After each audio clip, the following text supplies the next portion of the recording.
Hello everyone, నేను మీ Srikanth. Welcome to channel change life care. ముందుగా మన నిజామాబాద్ జిల్లా పద్మశాలి సామాజిక వర్గానికి, అలాగే మన నిజామాబాద్ పట్టణ పద్మశాలి సామాజిక వర్గానికి మీ పద్మశాలి బిడ్డ శ్రీకాంత్ నమస్కారాలతో ఒక విషయాన్ని వినియోగించదలుచుకున్నాను. అదేంటంటే ఈ నెల 25వ తారీఖున మన నిజామాబాద్ జిల్లా పద్మశాలి సామాజిక వర్గానికి సంబంధించిన ఎలక్షన్స్, పట్టణ పద్మశాలి సామాజిక వర్గ ఎలక్షన్స్ జరగబోతున్నాయి. అందులో 3 ప్యానెళ్ళు పోటీలో ఉన్నాయి. సో ఆ 3 ప్యానెల్లో ఎవరెవరు అభ్యర్థులు పోటీలో ఉన్నారనేది నిజామాబాద్ పట్టణ పద్మశాలి సామాజిక వర్గానికి ఆల్రెడీ తెలిసిందే, ఎందుకంటే సోషల్ మీడియా ద్వారా, కరపత్రాల ద్వారా మనకు అందరికీ తెలిసిన విషయమే. అయితే ఇక్కడ ఈ విషయం గురించి మనం మాట్లాడుకోవడానికి ఏముంది అని మీరు అనవచ్చు. ఇక్కడ ఒక ఇంపార్టెంట్ విషయాన్ని మీతో డిస్కస్ చేయదలుచుకున్నాను. ఈ విషయం నేను వ్యక్తిగతంగా చెప్తోంది కాదు, ప్రతి పద్మశాలి సామాజిక వర్గం బిడ్డ మనసులో, ఆయా కుటుంబాల్లో కొన్ని సంవత్సరాలుగా తొలుస్తున్న ప్రశ్న, కొన్ని సంవత్సరాలుగా మనల్ని వేధిస్తున్న ప్రశ్న, కానీ ఇప్పటికీ మన సమాధానం దొరకలేదు. అందుకు కారణం మన రాజకీయ నాయకులు, అంటే మన పద్మశాలి సామాజిక వర్గాల్లో తరపల వారీగా జిల్లాలకు, అట్ ద సేమ్ టైం పట్టణాలకు ఎన్నుకోబడుతున్న పద్మశాలి సామాజిక వర్గ రాజకీయ నాయకులు మన కుల బంధువులే, అట్ ద సేమ్ టైం సభ్యులుగా మనం కూడా. సో ఇందులో మన ఇద్దరి తప్పు ఉంది, వాటి గురించి ఒకసారి ప్రస్తావించుకుందాం. అదేంటంటే ప్రతి 3 సంవత్సరాలకు ఒకసారి మన పద్మశాలి సామాజిక వర్గంలో నిజామాబాద్ పట్టణంలో ఎలక్షన్ జరుగుతున్నాయి. కొన్నిసార్లు బైలాస్ ప్రకారం జరిగింది, కొన్నిసార్లు బైలాస్ అనేది లేకుండా జరిగిపోయింది. సరే, ఏ రకంగా తీసుకున్నా గత 30 సంవత్సరాల్లో ఇంచుమించుగా మాకు తెలిసినంతలో 10 సార్లు జరగాల్సిన ఎలక్షన్స్ గట్టిగా ఒక 6-7 సార్లు జరిగాయి. ఇది పక్కన పెడతాం. సో 6-7 టీమ్స్, ఆయా ప్యానల్స్ విజయాన్ని సాధించాయి. సంఘాభివృద్ధి కోసం పాటుపడ్డామన్నారు, ఎవరికి తోచింది వాళ్ళు చేశారు అని చెప్పారు, చెప్తూనే ఉన్నారు, నడుస్తూనే ఉంది, గడుస్తూనే ఉంది. సో ఇక్కడ ఒక పద్మశాలి బిడ్డగా నేను క్వశ్చన్ చేయదలుచుకున్న విషయం ఏంటి అంటే, మన నిజామాబాద్ పట్టణంలో ఇంచుమించు 5,600 ఓట్లు, ఇంటికొక్క ఓటు చొప్పున లెక్క పెడితే నిజామాబాద్ పట్టణంలో 5,600 ఫ్యామిలీస్, పద్మశాలి ఫ్యామిలీస్ కేవలం పట్టణంలో ఉన్నాయి. ఇంటికి ఒక్క ఓటు చొప్పున 5,600 పైచిలకు ఓట్లతో ఇప్పుడు 25వ తారీఖు నాడు మనం ఓటింగ్లో పాల్గొనబోతున్నాం. సో ఇంత పెద్ద కుటుంబాల సంఖ్య, ఇంత పెద్ద ఓటు బ్యాంకు ఇంటికి ఒకటి చొప్పున లెక్కిస్తేనే ఇంతమంది ఉండి కూడా పద్మశాలి సామాజిక వర్గాన్ని అభివృద్ధి చేసుకోలేకపోతున్నాం అనేది నా క్వశ్చన్. మనందరికీ తెలుసు, మనతో పాటు ఉన్న సామాజిక వర్గాలు ఎవరైనా అవ్వచ్చు, వాళ్ళందరూ మనకంటే అన్ని రకాలుగా ఏ రేంజ్లో ముందుకెళ్ళారనేది మనందరికీ తెలిసిన విషయం, మన మనసుల్ని తొలుస్తున్న విషయం. మనం ఎందుకు ముందుకెళ్ళలేకపోతున్నాం, మనం ఎందుకు సాధించలేకపోతున్నాం? ఈ ప్రశ్న మన ద్వారా ఎన్నుకోబడ్డ మన నాయకుల్లో ఉంది, మన సామాజిక వర్గాల్లో, అంటే మన కుటుంబాల్లో, అంటే మన ఇళ్లలో, మనలో కూడా ఉంది. దీనికి కారణం ఇందాక చెప్పినట్టుగా మనం ఎన్నుకుంటున్న నాయకులు, మన సంఘాల్లో, అట్ ద సేమ్ టైం మనము కూడా. ఎందుకంటే స్ట్రైట్గా పాయింట్కి వస్తాను. ప్రజాస్వామ్యం అంటేనే ప్రశ్నించడం కుంటుబడ్డ రోజున, ప్రశ్నించడం ఆగిపోయిన రోజున ప్రజాస్వామ్యం ఆగిపోతుంది. ఓటు వ్యవస్థకు విలువ ఉండదు, ఓటు నిర్వీర్యం అవుతుంది, తద్వారా ప్రజాస్వామ్యం కూడా నిర్వీర్యం అవుతుంది. అంటే సింపుల్గా మాట్లాడుకుంటే మన దేశ ఎలక్షన్స్లో, మన రాష్ట్రాల్లో ఎలక్షన్స్లో, అంటే మన చట్టసభల్లో ఎలాంటి వ్యవస్థ అయితే నడుస్తుందో, ఎలక్షన్ వ్యవస్థ సాంప్రదాయబద్ధంగా అదే వ్యవస్థను మన కుల సంఘాల్లో పెట్టుకున్నాం, మన పద్మశాలి సామాజిక వర్గంలో మనం పెట్టుకున్నాం. సో ఉన్నతమైన ఒక ఓటింగ్ వ్యవస్థను పెట్టుకుని ముందుకు తీసుకెళ్తున్నప్పుడు మన ఆలోచనలు కూడా ఉన్నతంగానే ఉండాలి, మన విధి విధానాలు కూడా అంతకంటే ఉన్నతంగానే ఉండాలి. అక్కడే మన ప్రక్రియ, మన క్రమశిక్షణ కిందికి పడిపోయింది, తగ్గుతూ పోతుంది. సో ఇక్కడ ఒక 4 అంశాలు ప్రస్తావిస్తాను నేను. ఎందుకంటే మనకు తెలిసినంతలో ఆల్రెడీ గెలిచిన ప్యానల్స్, ఇంతకుముందున్న ప్యానల్స్, ఇప్పుడు రాబోయే ప్యానల్స్ ఎవరైనా సరే వాళ్ళు ఏం అభివృద్ధి చేస్తున్నారు, ఏం చేస్తారనేది ఇంతవరకు మన పద్మశాలి సామాజిక వర్గంలో మన కుటుంబాల్లో ఎంతమందికి తెలుసు? నాకు తెలిసి ఎలాంటి అభివృద్ధికి నోచుకొని ఒక 4-5 అంశాల గురించి మాట్లాడతాం. ఒకటి, ముందుగా మాట్లాడుకోవాల్సింది మన నిజామాబాద్ పట్టణంలో ఉన్న పద్మశాలి హాస్టల్. అసలు నిజామాబాద్ పట్టణంలో ఒక సామాజిక వర్గానికి విద్యను అభివృద్ధి చేసే ప్రాసెస్లో, పద్మశాలి సామాజిక వర్గంలో ఉన్న పిల్లలు, చదువుకునే పిల్లలను ముందుకు తీసుకెళ్లాలనే ప్రాసెస్లో ఏర్పడ్డ మొట్టమొదటి హాస్టల్ భవనం, అంటే ఒక సామాజిక వర్గానికి సంబంధించి ఏర్పడ్డ మొట్టమొదటి హాస్టల్ భవనము. ఆ హాస్టల్ భవనానికి ల్యాండు మన పూర్వీకులు, మన పద్మశాలి సమాజానికి సంబంధించిన కొందరు పెద్దలు ఇచ్చారు. వాళ్ళకు మరొక్కసారి నమస్కారం పద్మశాలి అందరి తరఫున. అలాంటి ల్యాండు 30-40 సంవత్సరాల క్రితం ఒక బిల్డింగ్ ఏర్పరచుకొని బీద విద్యార్థులైన పద్మశాలి సామాజిక వర్గానికి సంబంధించిన వాళ్ళని చదువుకోవడానికి వాళ్ళకు నామినల్ డబ్బులతో హాస్టల్ వసతి కల్పించారు. ఇది నాకు తెలిసి ఒక 10-15 సంవత్సరాలు నడిచింది అనుకుంటా. 2000 తర్వాత నాకు తెలిసి ఆ వ్యవస్థ కనుమరుగైపోయింది. ఎందుకంటే మన పాలక వర్గాలు అంత అద్భుతంగా పట్టించుకున్నాయనేది వాస్తవం. ఎందుకంటే అప్పటి నుంచి ఇప్పటి వరకు ఎక్కడ పద్మశాలి హాస్టల్ అభివృద్ధి కానీ, బిల్డింగ్ పునర్నిర్మాణం కానీ, అక్కడి నుంచి ముందర ఏదైనా కమర్షియల్ బిల్డింగ్ చేయడం కానీ ఏమీ లేదు. నిజామాబాద్ నడిబొడ్డున ఒక బిల్డింగ్ ఇంచుమించు మోర్ దాన్ ½ ఎకర్ నుంచి ఎకరం మధ్యలో ఉన్న ఒక ల్యాండ్ నిర్వీర్యంగా పడి ఉంది. దీనికి కారణం ఎవరు? ఇంతవరకు పదవులు చేపడుతూ అలంకారప్రాయంగా పదవుల్ని మలుచుకొని ఎలాంటి మార్పులు లేకుండా కూర్చున్న మన ప్యానల్ మన జిల్లా ద్వారా ఎన్నుకోబడ్డ అధ్యక్షులు ఆయా టీమ్స్ కాదా? ఒక పద్మశాలి బిడ్డగానే ప్రశ్నిస్తున్నాను. 5,600 ఫ్యామిలీలో ఉన్న ప్రతి ఒక్కరు ప్రశ్నించాల్సిన అంశం ఇది. కారణాలు ఏవైనా ఉండొచ్చు. మీరు కొత్తగా ల్యాండ్ కొనాల్సిన అవసరం లేదు, కొత్తగా బిల్డింగ్ కట్టాల్సిన అవసరం లేదు. ఆల్రెడీ ఉన్న బిల్డింగ్ని, ఆల్రెడీ ఉన్న హాస్టల్ని మీ కార్యాచరణతో, మీ చిత్తశుద్ధితో మీరు ముందుకు తీసుకెళ్ళాలి. ఎక్కడ తీసుకెళ్లారు?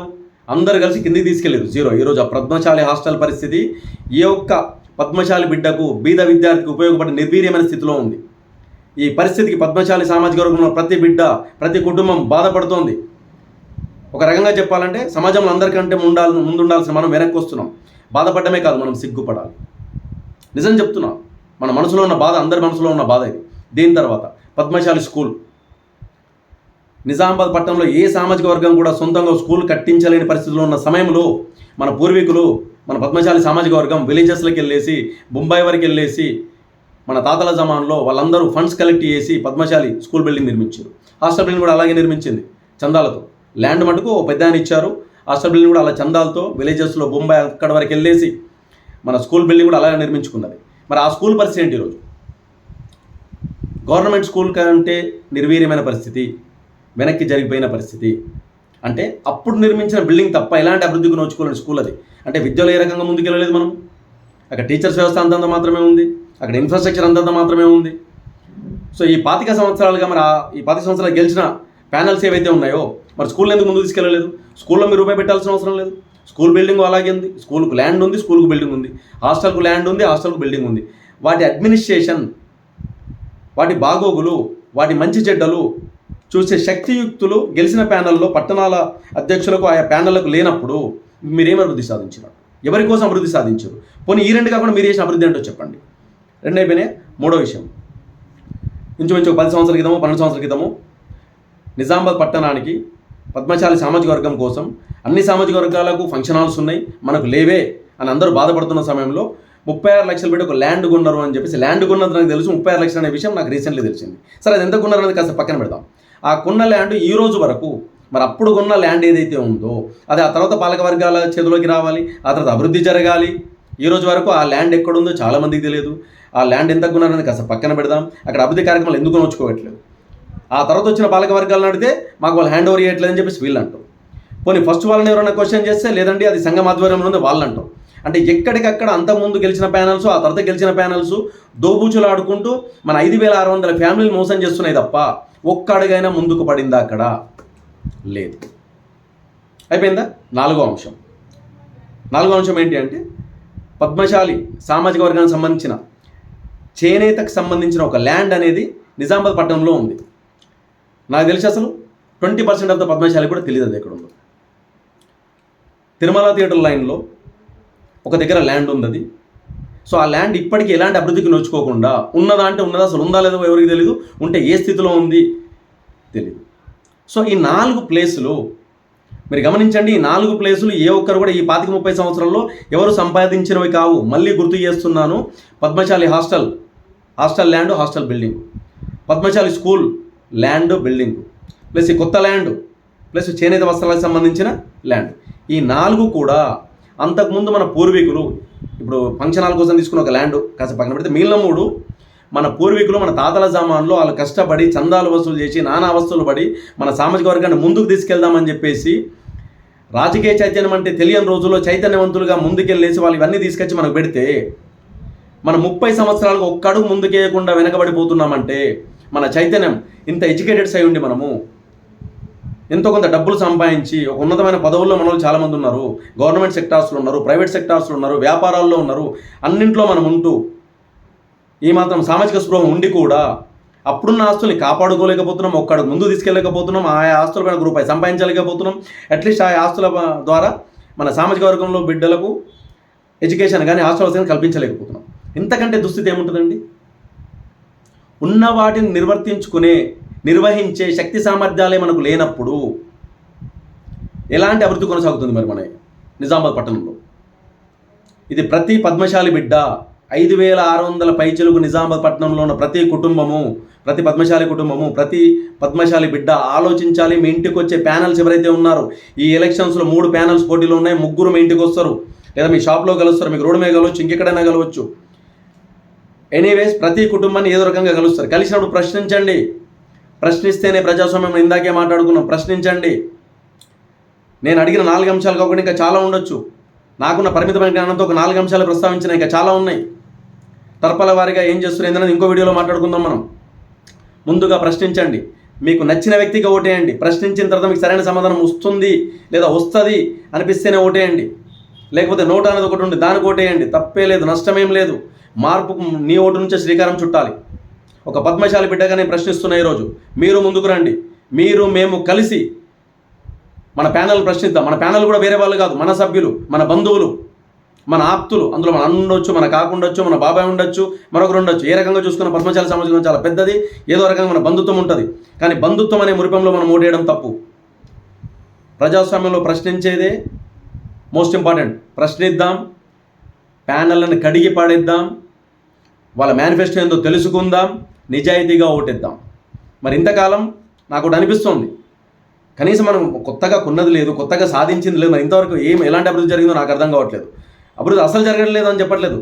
మనకున్న వనరులకు సరిపడా, మనకున్న ఓటు బ్యాంకులకు సరిపడా, మనకున్న శక్తియుక్తులకు సరిపడా, మనకున్న కెపాసిటీకి సరిపడా ఎక్కడ జరగట్లేదు. మనకున్న కెపాసిటీలో, మనకున్న శక్తియుక్తులకు ఉన్న కెపాసిటీలో, మన దగ్గర ఉన్న డబ్బులకు సరిపడా కెపాసిటీలో 20% కూడా అభివృద్ధి జరగట్లేదు. గుడ్డి కంటే మెల్లనేమనే అభివృద్ధి ఎప్పటికీ ముందుకు తీసుకెళ్ళదు మనం. ఇలాంటి పరిస్థితుల్లోనే ఉంటే, మన తరపల్లోనే, మన నగరంలోనే మనం ప్రశ్నించకపోతే, జిల్లా స్థాయిలో మనం ప్రశ్నించేంత శక్తి మనకి ఎక్కడా ఉండదు.